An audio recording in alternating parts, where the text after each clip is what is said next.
রাজার দরবারে স্বর্ণের ইট রাস্তায় বিছানো থাকে, তার জন্য স্বর্ণের ইট হাদিয়া আনাও বড় বোকামির কাজ। আরো যদি পড়ুন আল্লাহু আকবার কাবীর।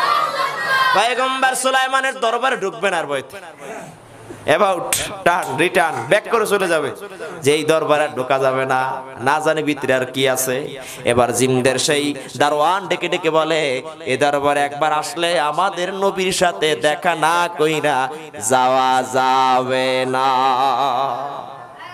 হাজির হয়ে গেছে। হাজির হওয়ার পর পয়গম্বর সুলাইমান বলেন, তোমরা আমার জন্য নাকি হাদিয়া নিয়ে আসছো? আল্লাহু আকবার। হাদিয়া রাখলাম কোন 100 কিলোমিটার দূরে, গেটের সামনে রাইকে আসছি, জানলো কেমন? সুবহানাল্লাহ বলবেন। কয় শুধু হাদিয়া নিয়ে আসো নাই, তোমরা একটা রাজ মুকুটও নিয়ে আসছো, বের কইরা আমারে দেখাও।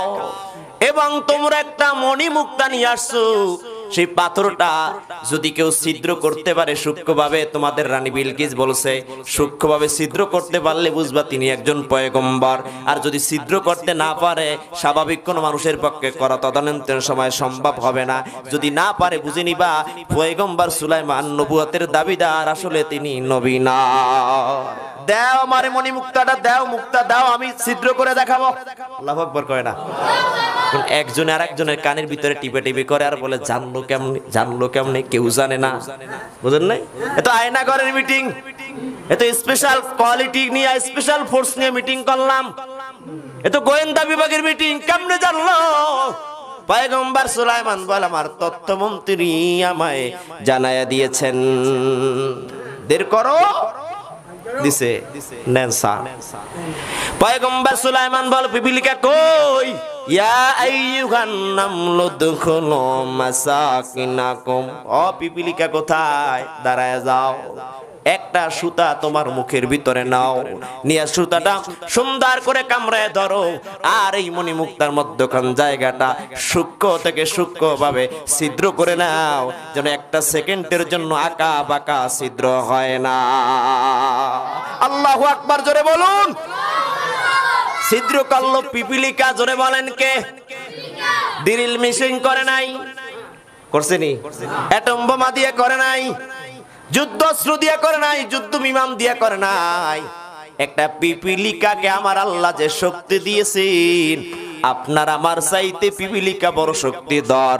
এমনকি পৃথিবীতে পিপিলিকার চেয়ে বড় অস্ত্র জমিনে দ্বিতীয়টা তৈরি হয় না।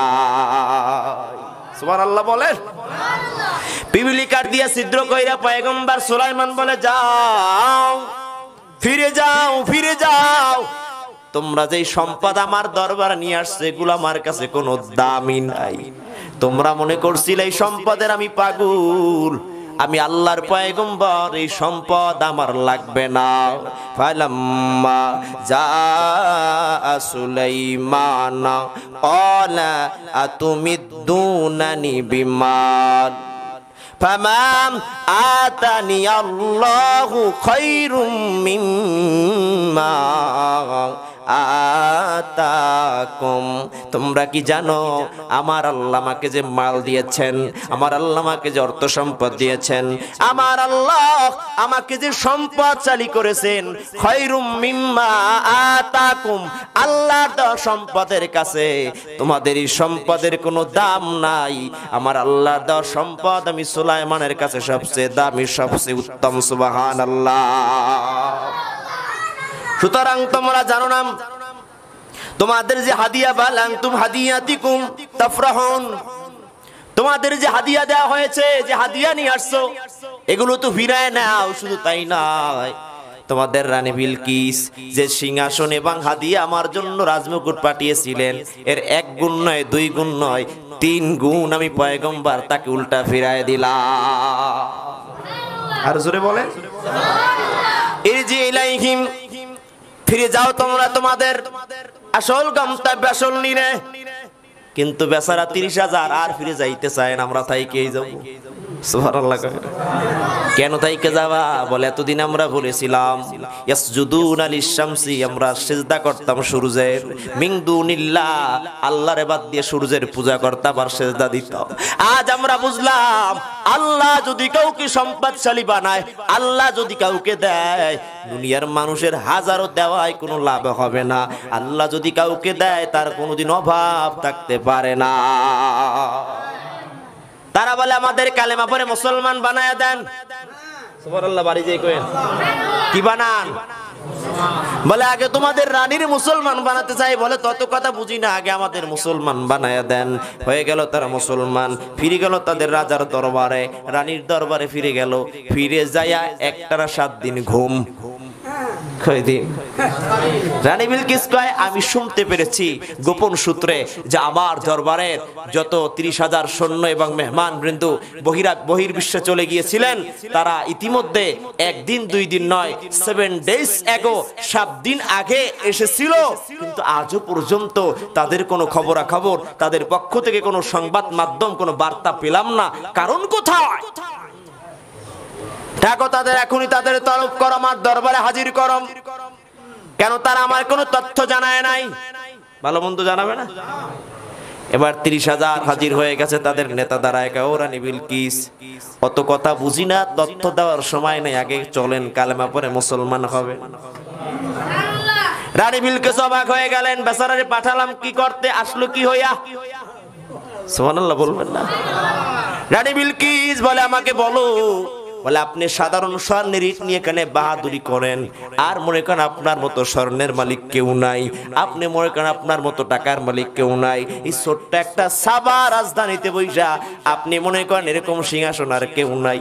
আপনি জানেননি আপনি যে স্বর্ণ অলংকার দিয়ে যে আপনার সিংহাসন বানিয়েছেন, ওরকম সিংহাসনের মতো স্বর্ণ পয়গম্বর সুলাইমানের বাগানে রাস্তাঘাটে পইরা থাকে।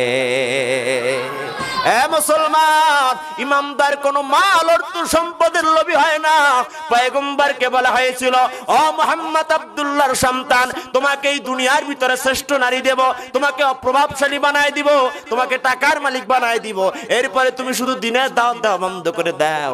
পয়গম্বর বলেছিল, আমাকে সব দিতে পারবা, আল্লাহকে যদি ছেড়ে দাও আমার কিছুই কোনো দাম নাই। আর আমার আল্লাহ যদি থাকে, তোমাদের এই স্বর্ণ অলংকার, তোমাদের অর্থ সম্পদের দাম আমি পয়গম্বরের কাছে বিন্দু মাত্র নাই। আল্লাহর নবী যদি বলতেন এই উহুদ পাহাড়কে আল্লাহ স্বর্ণ দিয়ে ভরে দাম দিত কিনা?